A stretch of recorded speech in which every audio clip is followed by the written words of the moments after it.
আসসালামু আলাইকুম। TNN TV 24 থেকে সাথে আছি নাফিজ আশরাফ। চুরি, ডাকাতি, ছিনতাই, চাঁদাবাজি ঠেকাতে নারায়ণগঞ্জের বিক্ষোভ লাঠি বাঁশি মিছিল করেছে হুঁশিয়ারি ব্যবসায়ীরা। শনিবার সকালে বাংলাদেশ হুঁশিয়ারি অ্যাসোসিয়েশনের পক্ষে লাঠি বাঁশি মিছিলটি বের করা হয়। এতে শতাধিক হুঁশিয়ারি ব্যবসায়ী অংশগ্রহণ করেন। মিছিলটি উকিলপাড়া, নয়ামাটি, করিম মার্কেট, কাঠের দোতলা সহ বিভিন্ন এলাকা পরিদর্শন করেন। ব্যবসায়ীদের অভিযোগ, 5 আগস্ট পরিবর্তিত পরিস্থিতির পর নারায়ণগঞ্জে ব্যবসায়ীরা আতঙ্কের মধ্যে ব্যবসা পরিচালনা করে আসছে। প্রায় প্রতিদিনই নয়ামাটি, করিম মার্কেট, কাঠের দোতলা সহ বিভিন্ন হুঁশিয়ারি কারখানা ও শোরুমে চুরি ডাকাতি হচ্ছে। মাস শেষে শ্রমিকরা বেতন নিয়ে বাড়ি যেতে পারছে না।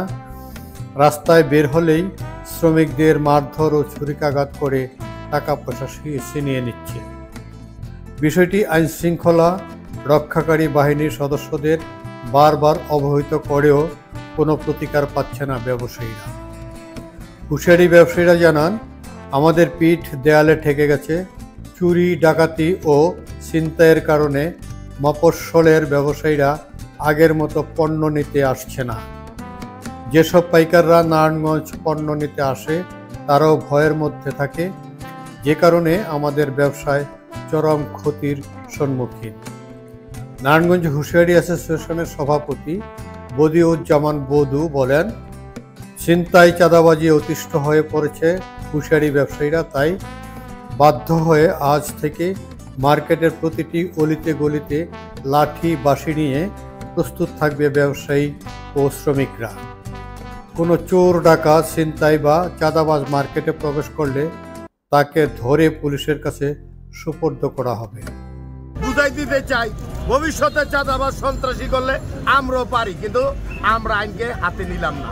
কিন্তু আমাদের এই যে হুঁশিয়ারি মালিকরা, এই যে যারা চাঁদাবাজ সন্ত্রাসী, এরা আওয়ামী লীগের সময় করছে, আবার এখনো দেখা গেছে সুলম পাল্টা করতে চাইতেছে। তাদের এই সুযোগ দেওয়া হবে না। আমাদের তারেক জিয়ার 31 দফা বাস্তবায়নের জন্য আমরা সন্ত্রাস, চাঁদাবাজের বিরুদ্ধে লড়াই করে আসছি, লড়াই করে যাব। এবং আমাদের এই লড়াইয়ের জন্য আমাদের শরীরে রক্তবিন্দু থাকতে আমরা লড়াই করে যাব। আমরা জনগণ আমাদের ভোট দিয়ে নির্বাচিত করেছে। আজকে জনগণ এই হুঁশিয়ারির মালিকের নির্বাচিত প্রতিনিধি। আমি বাচ্চা থাকতে তাদেরকে এইভাবে হেয় করবে, চাঁদাবাজরা চাঁদাবাজি নিতে আসবে, আমি বসে থাকতে পারবো না। নয়মাটি এলাকাটা প্রায় সময় ডিস্টার্ব করে। তারা একটা হুঁশিয়ারির মালিক মেশিন নামাইতে লইলে 5,000 দাও, 10,000 দাও, জোর করে ঠেকাই লয়ে যায়। কারণ একটা পাইকার দেড়াইয়া ঠেকদা ছিনতাই করে লয়ে যায় ভোরবেলা। এই ভোরবেলা 6টা বাজে, 6টার থেকে 8টা পর্যন্ত এই সময়টার মধ্যে তারা এই ছিনতাইকারীটি করে। বেশিরভাগ ওই করিম সুপার মার্কেটের এলাকাটা বেশি করে, উকিলপাড়া, নয়মাটি এই এলাকাটাই বেশি করে। কিন্তু আসলে প্রশাসন একটু গুরুত্ব সহকারে দেখার জন্য আমার অনুরোধ রইল। Nafiz Ashraf, TNN TV 24।